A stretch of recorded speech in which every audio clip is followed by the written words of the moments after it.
adapting really well, like that. Okay, and that is one of the biggest USPs of BioRite. And you can suture through the membrane if you want. You can do a lot of things with that. And once this is in, then all you have to do is close the flap, and you're done. Okay. So right now, in this exercise, focus on the handling property of the membrane and the graft. That is the key part of this exercise. Okay. So let's get started.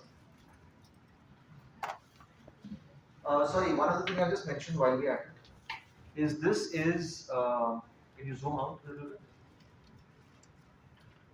What I'm holding in my hand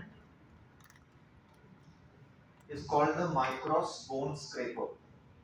This is a fabulous instrument because it is so small. You can use it for harvesting bone from this end. So what you do is it has a blade here, you harvest, then you open this and push it out and that bone will come out from here. Okay? That's called a Micros Bone Scraper, which also Glycich has. And the last thing here which I just want to show you is what is called a BIOS pen, which means this has BIOS. Through this you can, I'm not going to do this right now to damage the demo sample, but you hydrate it. You basically put it in water and you pull the syringe back, it will hydrate this. So it will come out when you press it out later, it will come out like a, how to describe it, like a cylinder.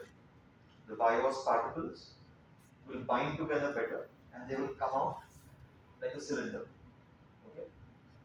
This is great to use along with this attachment, especially when you're doing sinus grafts or things like that. So you can carry it into the area and press. So you don't have to fumble and carry the particles. Okay. These are two, again, very good things that are available. Okay, let's start with this piece.